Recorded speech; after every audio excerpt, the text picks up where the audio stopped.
A ver, ¿se ve la pantalla compartida? Sí, se ve. Ah, perfecto.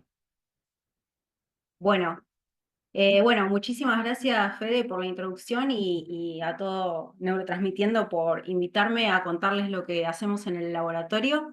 Y hoy vamos a hablar un poquito de neuroplasticidad en el cerebro adulto.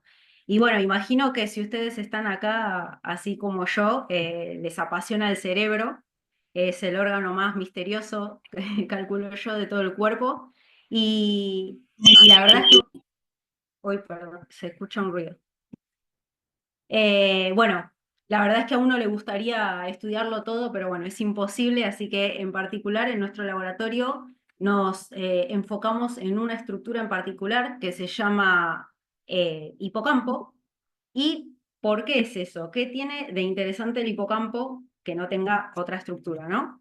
Bueno, por empezar, el hipocampo está involucrado en la generación de memorias episódicas. ¿Eso qué significa? Que si ustedes el fin de semana tuvieron un asado, se van a acordar dónde fue, qué comieron, cómo llegaron, etcétera, y si estaba rico el asado, gracias al hipocampo.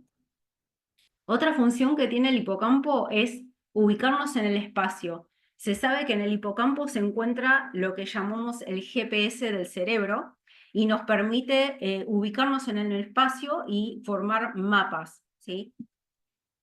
Y esta estructura es la más afectada en la enfermedad de Alzheimer, que si ustedes lo piensan tiene sentido con respecto a lo que les dije antes, porque los pacientes que sufren la enfermedad de Alzheimer empiezan con pérdida de memoria, pero también se desorientan en el espacio y les cuesta ubicarse. Entonces, bueno, todo tiene sentido teniendo en cuenta la función de esta estructura. Y algo súper interesante que tiene también el hipocampo es que a diferencia de otras regiones del cerebro, puede generar neuronas nuevas a lo largo de toda la vida, ¿sí? A este proceso le llamamos neurogénesis adulta. ¿Y por qué hago énfasis en este concepto? No sé si ustedes aprendieron en el colegio, al menos yo sí, tenía en mente que uno nacía con una cierta cantidad de neuronas y se moría con la misma cantidad de neuronas. Y esto viene de algo que dijo Ramón y Cajal, que para los que no saben es una sola persona, a pesar de su nombre compuesto. Él dijo que las vías nerviosas son algo fijo e inmutable, que todo puede morir y que nada se puede regenerar, bastante dramático, pero también agregó que depende de la ciencia en el futuro cambiar si es posible este duro decreto. ¿Y esto por qué fue? Porque es verdad que en la mayor parte del cerebro es imposible la regeneración neuronal. Pero a lo largo de varias décadas se ha descrito que existe neurogénesis adulta en todas estas especies que ven acá. Aclaro que no soy bióloga, así que no me pregunten qué especies son, pero se pueden dar una idea de que la neurogénesis adulta, si están todas estas especies que son tan diferentes, es un proceso evolutivamente bastante conservado, ¿sí? Pero en el laboratorio nos valemos de un modelo que es el ratón, para estudiar más en detalle este proceso tan fascinante que ocurre durante la adultez. Entonces, en el ratón, el hipocampo se ve un poco distinto, ¿sí? Que en el ser humano. Acá tenemos un corte como si fuera coronal del cerebro y podemos ver el hipocampo, y en particular el hipocampo tiene varias capas. Acá podemos ver una que se llama giro dentado, y es ahí donde hay células madre que a lo largo de toda la vida pueden dar lugar a unas neuronas que se llaman células granulares, que son las principales neuronas del giro dentado del hipocampo. Y estas neuronas van a desarrollarse lentamente hasta integrarse en el circuito que ya está formado, porque recordemos que esto ocurre durante la adultez, ¿sí?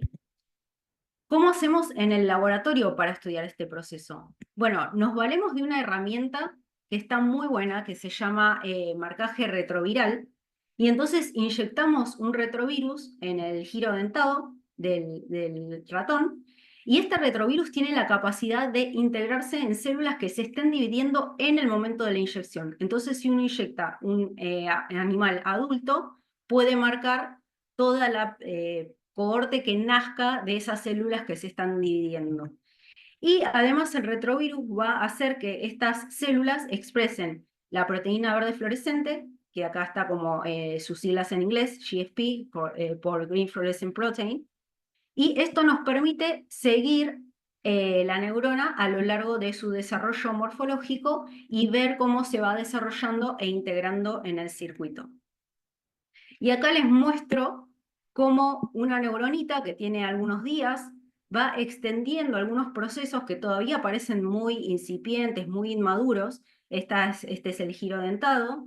Y se puede observar cómo a medida que pasan los días de desarrollo, esta neurona tiene 14 días, va proyectando estos cables a través de los cuales se va a conectar hacia esta capa, y estos cables son las dendritas, y las dendritas son los cables de entrada de información, ¿sí?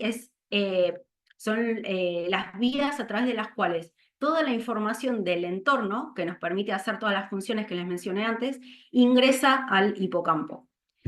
Para cuando la neurona tiene 28 días, ya se la ve bastante desarrollada, digamos, morfológicamente, tiene un árbol dendrítico muy hermoso, y además también probablemente haya proyectado su axón, que es este proceso finito que vemos acá, que es el cable de salida, porque la información entra, es procesada y después va hacia otras áreas del hipocampo. Bueno, yo acá les mostré un ejemplo, pero acá pueden ver con un marcaje que en realidad esta es red fluorescent protein, por eso se ve roja y no verde. Pueden ver cómo marcamos la neurogénesis adulta en un ratón de 2 meses de edad, que es joven adulto, y podemos ver que la cantidad de neuronas que se marcaron es bastante significativa, ¿sí? No es que es una neurona en todo el hipocampo. Y entonces esto lo que nos lleva a pensar es que estas neuronas que se van integrando al circuito, cuando terminan de integrarse e incluso durante su desarrollo, probablemente cambien la forma en la que se está procesando la información, ¿sí? Porque esto es una perturbación del circuito que ya existe y se van agregando unidades nuevas de procesamiento de información. Entonces yo lo que les mostré hasta ahora es que la neurona parte de una morfología bastante inmadura, y nosotros sabemos que, y ustedes también sabrán, que las neuronas son eléctricamente activas. ¿Esto qué significa? Que son capaces de generar estos potenciales de acción, que en este caso, como están acorde a este fenotipo neuronal bastante inmaduro, la verdad que los potenciales de acción se los ve bastante inmaduros, como que apenas pudo disparar 1, 2 y ya después no podía más. Pero si dejamos pasar 8 semanas y agarramos una neurona que tiene sus cables un poco más desarrollados, esta neurona tiene una capacidad de disparar potenciales de acción mucho más maduros. Y entonces, si yo les preguntara a ustedes qué neurona piensan que procesa mejor la información, seguramente me dirían la de la derecha, ¿no? Supongo. Entonces, el objetivo de todo este proceso de desarrollo neuronal es que la neurona logre integrarse y procesar la información. Bueno, hay varias preguntas, ¿no? que surgen de todo esto, que son hasta casi filosóficas, ¿no? Como, ¿por qué en esta área y no en otras? ¿Y para qué sirve esto? ¿Por qué pasa acá? Bueno, spoiler alert, no se sabe mucho, ¿sí? Entonces, perdón por generar el misterio y no responder la pregunta, pero nada, todavía se está estudiando. Pero hay algunas hipótesis de qué podrían estar haciendo estas neuronas. Una es que podrían estar involucradas en la consolidación de la memoria, en la detección de novedades, también en comportamiento afectivo, porque el hipocampo está relacionado con procesos de ansiedad, por ejemplo, orientación espacial, porque como les dije antes, el hipocampo es parte del, ahí está el GPS del cerebro, entonces tiene sentido que estas neuronas estén involucradas en una función relacionada a la orientación espacial.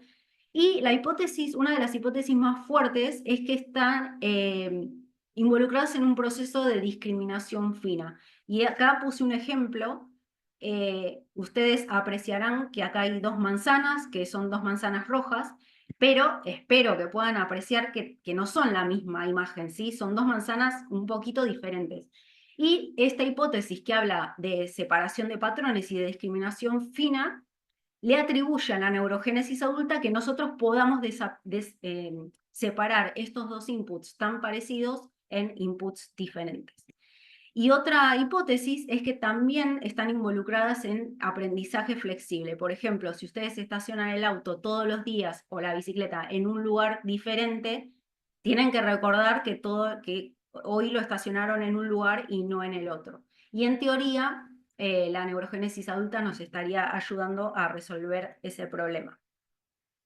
Pero bueno, yo les vengo hablando bastante de ratón, porque es un modelo bastante fácil en donde uno puede hacer muchas preguntas, pero bueno, nosotros no somos ratones, ¿no? Y nos interesa bastante saber qué pasa con nosotros. ¿Hay neurogénesis en el hipocampo humano? Bueno, estudiar esto en el humano no es tan fácil, por obvias razones, ¿no? Hay una dificultad con respecto a trabajar con humanos. Y hay una evidencia bastante fuerte de 1998 en donde a pacientes que sufrían de cáncer se les inyectaba un análogo de timidina que se encuentra en el ADN y que cuando una célula se divide se incorpora en el ADN. ¿Y qué es este BRDU que ustedes ven acá en verde? El paciente fallece y post-mortem analizan su hipocampo para ver si hay algunas de estas células que se marcaron durante la vida adulta del paciente, ¿sí?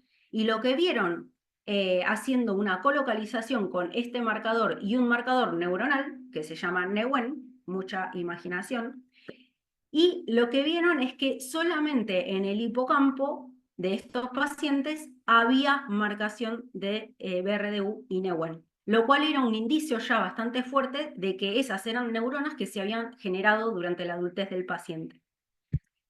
Ahora hay trabajos más recientes en donde, por ejemplo, el trabajo de María Llorens Martín en España mostró en 2019 que si uno realizaba una tinción para un marcador de neuronas inmaduras que se puede ver acá en rojo,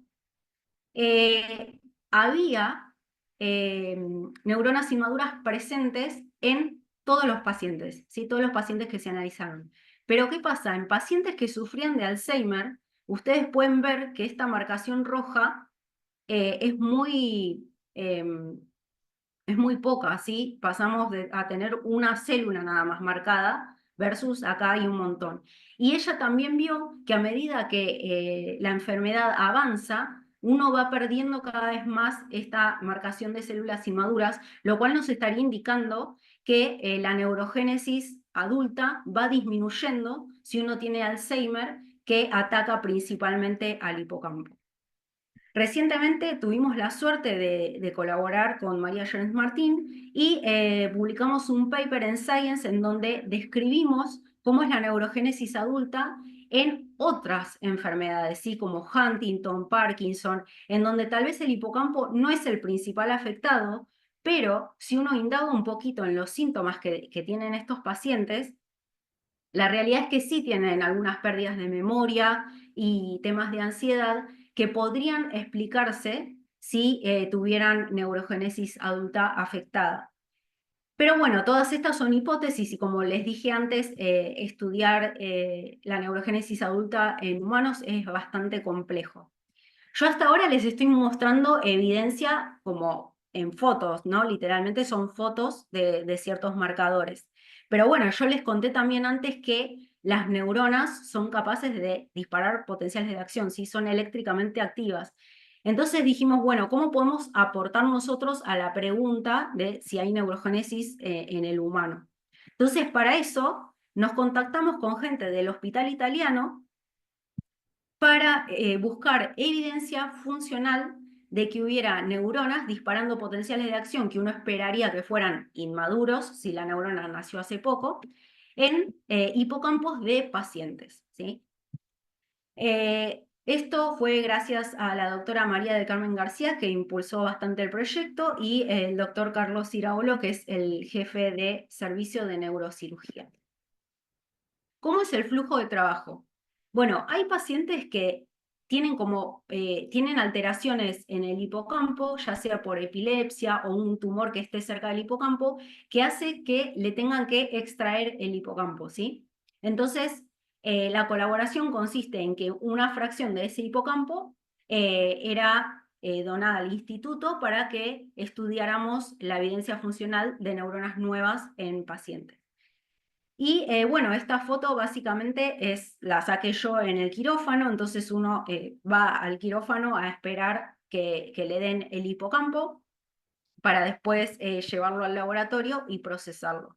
Más o menos un hipocampo, y perdón si alguno está merendando, pero un hipocampo se ve más o menos así, mide aproximadamente 3 o 4 centímetros y hay una fracción importante que va a patología, ¿sí? Para que se le estudie lo que se tiene que estudiar al paciente, que obviamente firma un consentimiento informado, y una fracción la llevamos al laboratorio para realizar registros electrofisiológicos y encontrar a ver si hay neuronas que parezcan inmaduras en su electrofisiología. Entonces, cuando salimos corriendo del quirófano con el hipocampo, que hay que mantenerlo vivo, porque para que la neurona dispare de potenciales de acción tiene que estar viva, y realizamos unos cortes con este aparato que se llama vibrátomo, que básicamente tiene una cuchilla que vibra. Entonces, a medida que corta las rodajas, no lastima el tejido, ¿sí? Y acá pueden ver las rodajitas de hipocampo que las mantenemos en líquido cefalorraquídeo artificial y las burbujeamos con oxígeno para que se mantengan vivas el mayor tiempo posible.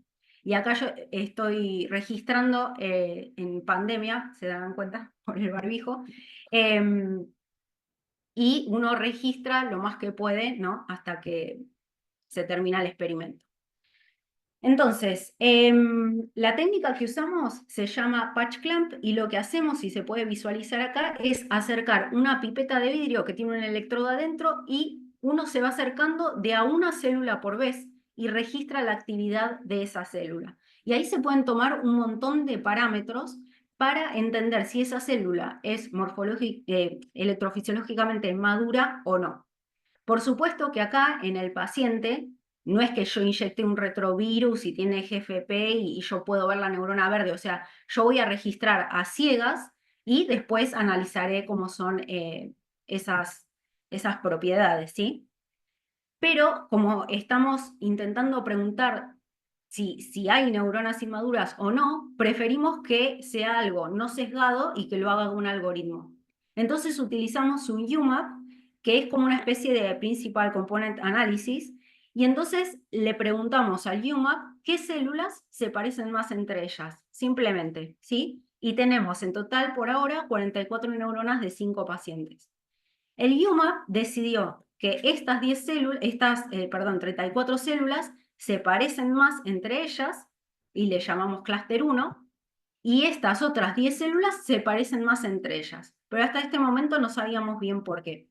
Cuando nos fuimos a fijar cómo eran las propiedades electrofisiológicas, vimos que todas las células de este clúster tenían un fenotipo de disparo de potenciales de acción bastante maduro, ¿sí? Y eso correlacionaría con algún tipo morfológico de este estilo, bastante más maduro. Este igual es una célula marcada con un ratón, pero es para que tengan una idea que una célula para poder disparar estos hermosos potenciales de acción tiene que tener una morfología bastante madura, ¿sí?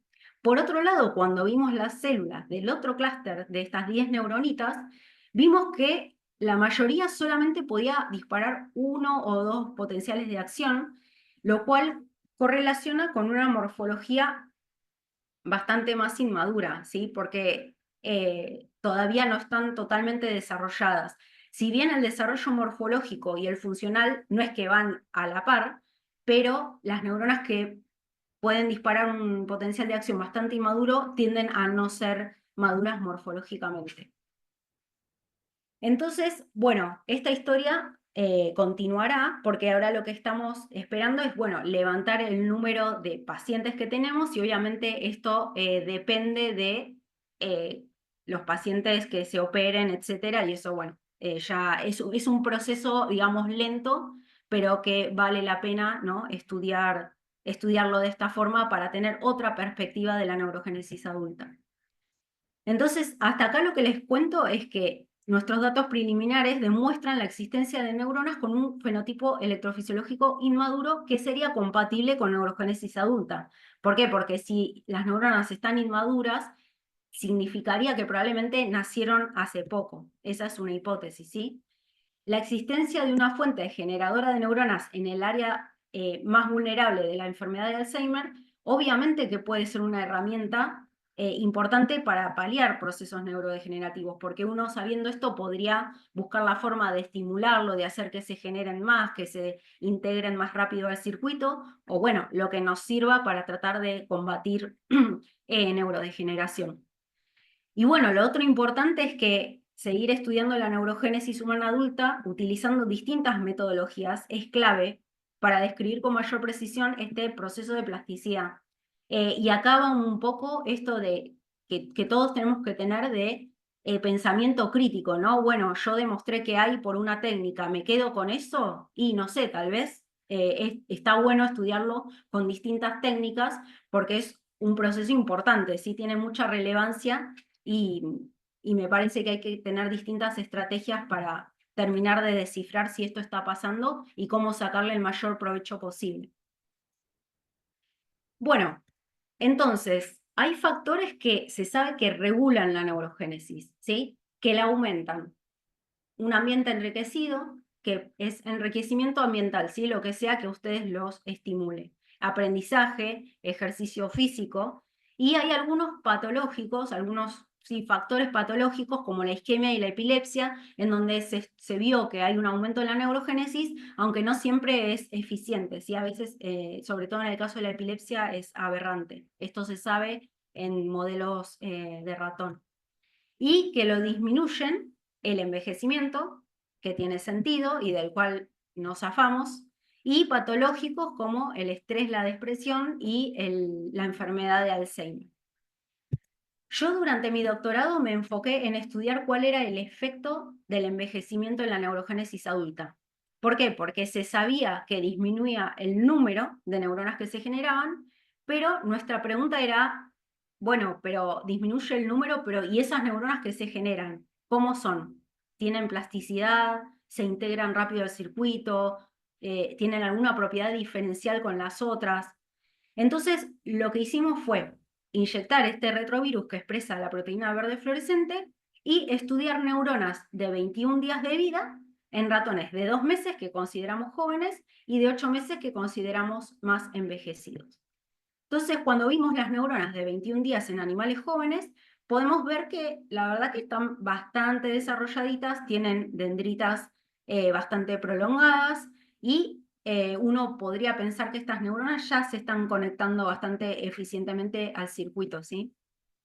Cuando vimos neuronas de la misma edad, o sea, la neurona tiene 21 días, pero el animal en donde esa neurona se desarrolló es envejecido, podemos ver no solo la disminución en el número de neuronas, que ya esto estaba demostrado en otros trabajos, pero también, como pueden ver, estas dendritas no se ven muy maduras, que digamos, y si uno de nuevo pensara, bueno, ¿qué tipo neuronal de estos dos procesaría mejor la información? Yo les diría que la de la izquierda en este caso, ¿no? Porque esta neurona no parece estar haciendo demasiado, pobrecita.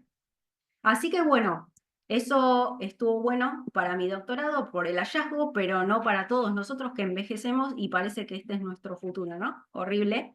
Pero no pierdan la esperanza porque sabemos que hay factores que activan el cerebro y que activan el hipocampo y que pueden ser beneficiosos para la neurogénesis. En este caso, estudiamos qué pasaba con el ejercicio físico. Entonces hicimos exactamente el mismo experimento, pero un set de ratones los expusimos a una rueda para que corran libremente. Y debo decirles que los ratones corren muchísimo, como 5 kilómetros por noche, que es más de lo que yo correré en toda mi vida, así que bien por ellos. Y analizamos entonces las neuronas que se generaban en estos dos tipos de animales, los sedentarios y los corredores.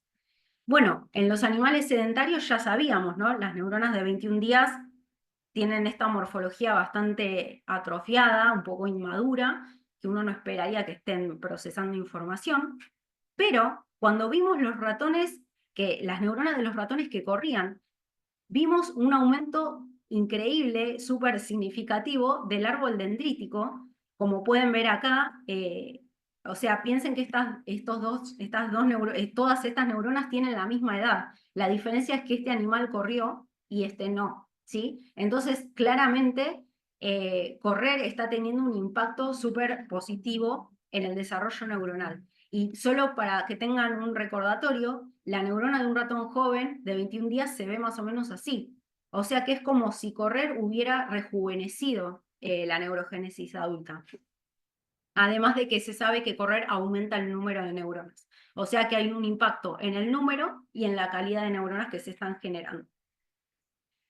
Otro factor que estudiamos es el ambiente enriquecido. Y acá, para que tengan una idea, un ambiente enriquecido es una caja que es más grande de la que están acostumbrados y que la ponemos llena de juguetes y hasta una casita en donde viven sin pagar alquiler, así que están recontentos. Y a ellos les encanta explorar, y el ratón por naturaleza sí va a tender a explorar, se mete por los túneles, etcétera, y es un activador bastante fuerte del hipocampo y muy beneficioso, incluso a nivel cognitivo, y esto ya se sabía de antes. Hicimos el mismo experimento, pero en vez de la rueda, los ratones vivían en este ambiente enriquecido. Y vimos un efecto muy similar al del ejercicio físico voluntario, ¿sí? Entonces, el resumen es que a las neuronas nacidas en el hipocampo envejecido les lleva más tiempo desarrollarse, ¿sí? Como podemos ver en este ejemplo, pero también sabemos que activar el hipocampo puede mejorar la calidad de las neuronas durante el envejecimiento. Y acá quiero hacer un paréntesis, por un tema de tiempo no puedo mostrarle todos los datos, pero si uno pone un animal joven a correr, también hay un efecto beneficioso en cuanto a la neurogénesis adulta, pero es un poco menor, ¿sí? Pasan las dendritas de medir 400 micrómetros a medir 500 por ahí. Y acá estamos hablando de que pasan de 100 a 500. O sea que esto nos habla de que las neuronas que se generan en el animal envejecido, si bien el proceso es más lento y son menos, tienen una capacidad plástica de responder a un estímulo que es mucho mayor incluso que en un ratón joven, lo cual era algo que era bastante inesperado, y buena noticia, ¿no? Para todos. Así que corran, ya saben, o viajen. Bueno, entonces, lo que sigue y lo que es obvio, teniendo en cuenta que yo les conté que hay enfermedades neurodegenerativas que afectan el Alzheimer, que activar el hipocampo eh, genera un efecto beneficioso en la neurogénesis adulta, la pregunta obvia siguiente es, bueno, ¿y entonces activar el hipocampo podría ser un mecanismo como para paliar algunos efectos de las enfermedades neurodegenerativas? Entonces, lo que hicimos fue estudiar una estrategia nueva que se está empezando a implementar, que es la estimulación audiovisual a 40 Hz. ¿Y de qué va este tema? Bueno, la cosa es así. Eh, las oscilaciones son un tipo de actividad, son un tipo de actividad que permiten a las distintas áreas del cerebro interconectarse, ¿sí?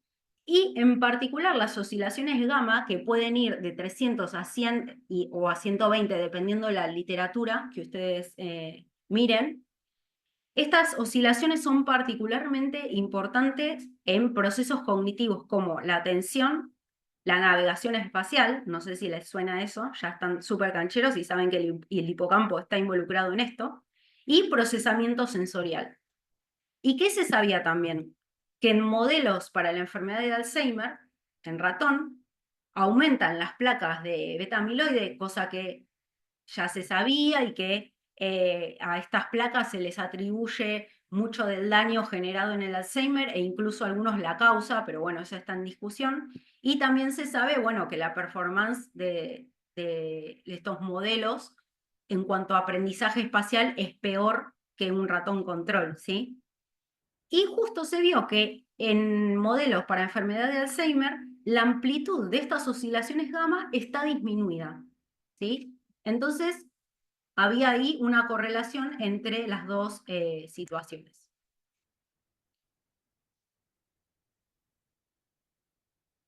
A ver. Ahí va. Entonces, eh, hubo trabajos pioneros del MIT, del laboratorio de Lee Wechsai, en donde modelos murinos de enfermedad de Alzheimer fueron estimulados con luz y también con luz y sonido a 40 Hz, y lo que se observó es que la amplitud de las oscilaciones gamma es como que en el momento de la estimulación se recuperaba, ¿sí? Mejoraba la amplitud. Y además un tratamiento más largo, un poco más prolongado de 7 días, bajaba la formación de estas placas de A-beta. Y no solo eso, sino que mejoraban tareas de memoria espacial. Y acá lo que les muestro es la tarea típica y canónica que se utiliza para estudiar memoria en aprendizaje y memoria en ratones, y lo que se puede ver es que cuando el ratón se lo pone en una pileta y hay una plataforma que está levemente escondida, pero hay claves espaciales en el ambiente, en la pared, de hecho, que le indican al ratón dónde está la plataforma después de varios días que el ratón va nadando y buscándola. Resulta que los modelos que tienen Alzheimer al ratón es como que no termina de aprender nunca o le lleva más tiempo aprender dónde estaba la plataforma teniendo en cuenta las claves visuales. Y ahí está involucrado el hipocampo. Sin embargo, estas investigaciones demostraron que estimular a los ratones con 40 Hz hacían que el ratón mejorara la performance y sí encontrara la plataforma. Y bueno, a pesar de que estos efectos son bastante beneficiosos, no se saben bien los mecanismos por los cuales esto está sucediendo. Es una caja negra, es como ustedes le dan luz y sonido a 40 Hz al animal y el animal mejora su performance cognitiva. ¿Y qué pasó en el medio? Porque ¿cuál es el tema? Sí bajaron las placas de A-beta y sí hay algunos cambios en células del cerebro, como la microglía, que es como el sistema inmune del cerebro. Pero para que un ratón mejore una tarea de memoria, necesita plasticidad. Entonces, para que pase esto, alguna neurona se está conectando más, algo está pasando a nivel sináptico, y eso es lo interesante, ¿no? Entonces surgen varias preguntas de esto. ¿Qué cambios provoca la estimulación gamma en la plasticidad neuronal? ¿Y cuáles son los mecanismos que subyacen a los efectos beneficiosos que se están viendo en la estimulación gamma? Y bueno, ustedes vieron que yo les acabo de contar que la neurogénesis adulta en un animal un poco más envejecido es súper sensible, más sensible incluso que en el ratón joven, a todo lo que es estímulo que active el hipocampo.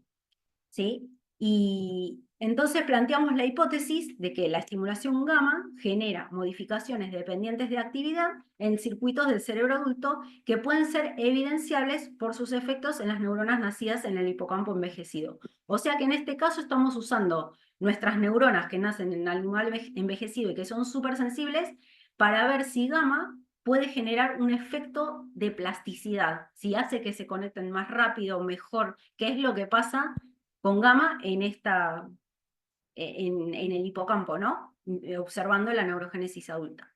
Entonces acá les muestro cómo es la sala de estimulación que tenemos en el bioterio, que es como una especie de boliche ahí que hay, donde tenemos luz y sonido a 40 Hz, y creo que se va a escuchar, porque lo probamos, es algo así.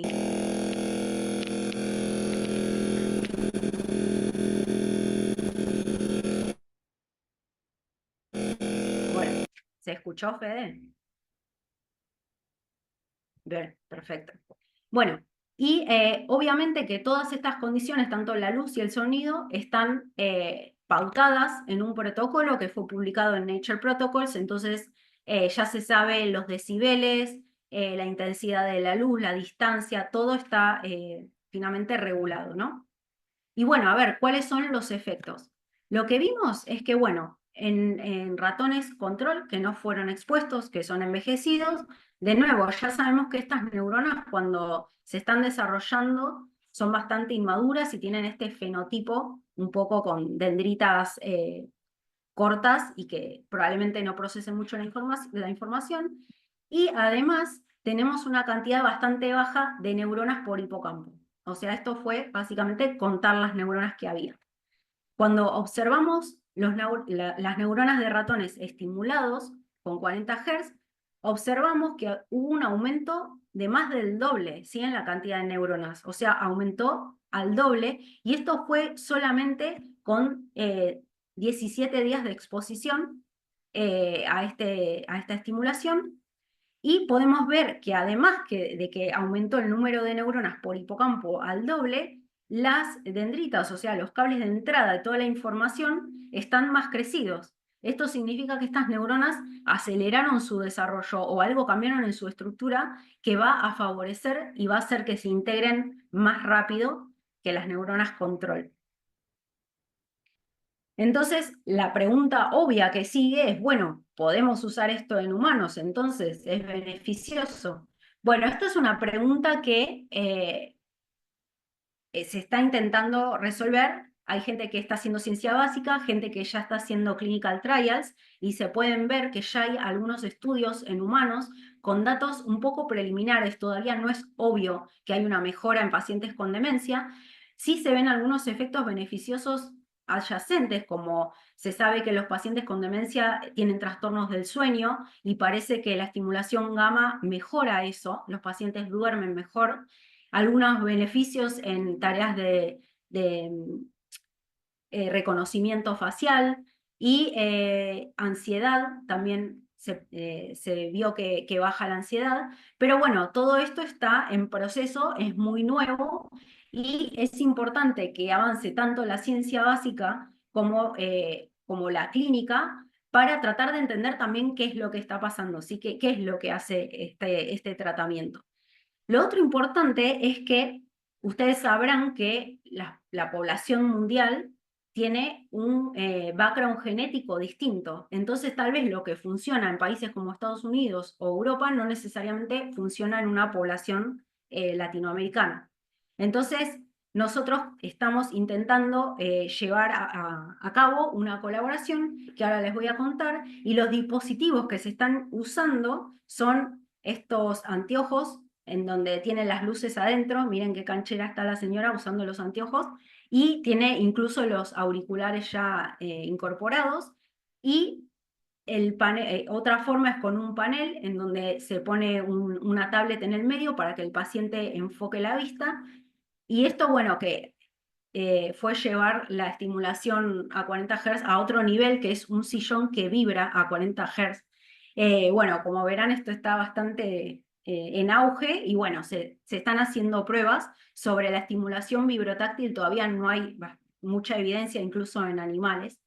Y bueno, nuestra colaboración va a eso, a intentar entender si esto funcionaría en una población latinoamericana. Para eso, de nuevo, estamos colaborando con el Hospital Italiano. Este es mi jefe, Alejandro Schinder, y esta es la doctora Cecilia Fernández, que es la jefa del Departamento de Trastornos de la Memoria y Comportamiento, con quien vamos a colaborar. Y bueno, estamos impulsando un proyecto para realizar esto en pacientes.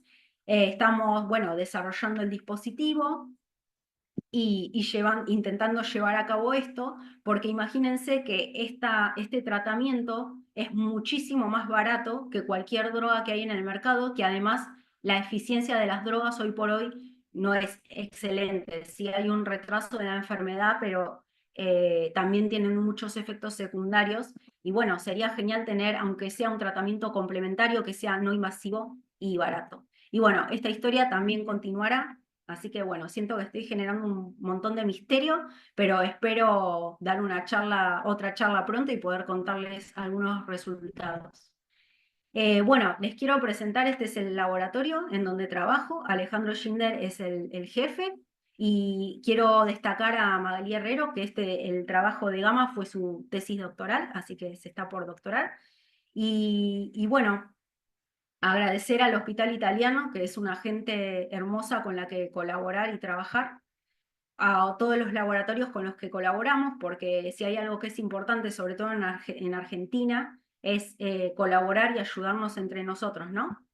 Y bueno, al funding que tenemos de NIH, de agencia y de CONICET.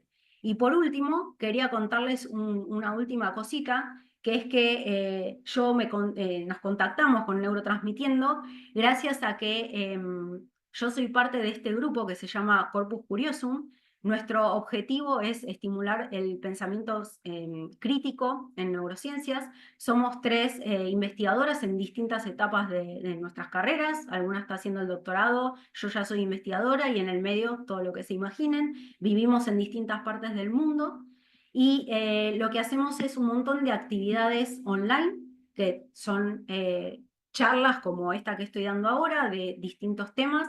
Pueden seguirnos, acá les dejo el QR en YouTube, en Instagram, Twitter, todas las plataformas. Y esto es a nivel internacional, las charlas son en inglés, las actividades son en inglés, así que están todos invitados a sumarse. Y bueno, eso es todo por hoy y gracias. Sigan las redes también del laboratorio y respondo todas las preguntas que tengan.